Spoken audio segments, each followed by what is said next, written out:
Bumiyahe kami ng 1 oras mula Laguna hanggang Maynila dahil ngayong araw ang aming biyahe patungong Dumaguete, Negros Oriental. Kaya samahan nyo kami sa aming biyahe.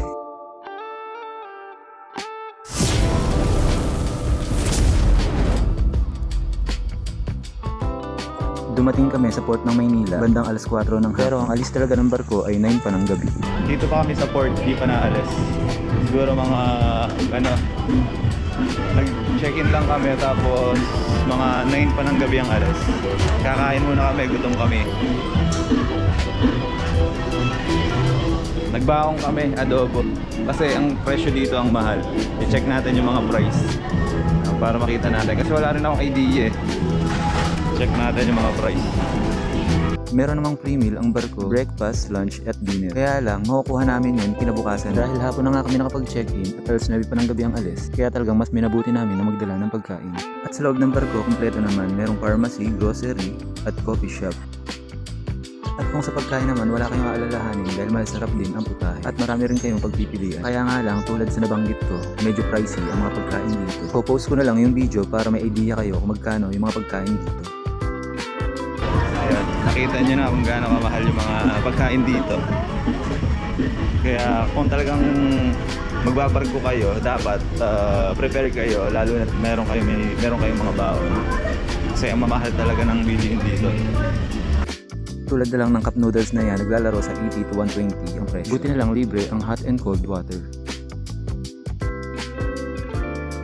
Actually, first time kong sumakay ng barko.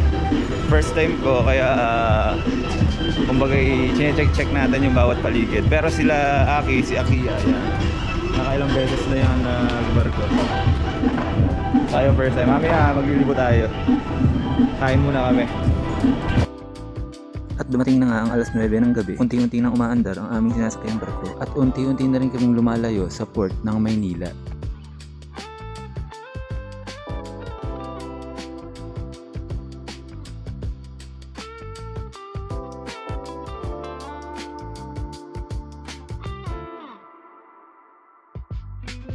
At kinabukasan, isang magandang view at kalangitan ang bumungad sa amin at talagang masasabi kong memorable at good experience. Kaya naman talagang pag may pagkakataon, ginagamit ko ang aking camera para makunan ang kagandahan ng karagatan at paligid na bihira lang masaksihan.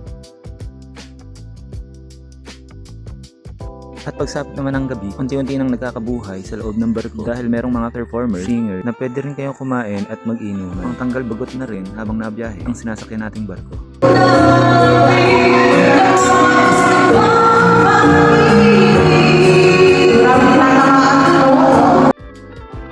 Makalipas ang 28 hours na biyahe mula Manila hanggang Dumaguete na halos tumagal ng 2 gabi at 2 araw na halos hindi namin namalaya na nakarating na pala kami sa port ng Dumaguete. At dahil alas 2 na kami ng madaling araw nakarating sa Dumaguete City, mas minabuti namin na makituloy muna sa bahay ni Auntie Bebe na tiyahin ng aking asawa. So paano, hanggang dito na lang muna ang video natin. Kita-kits na lang sa susunod na video.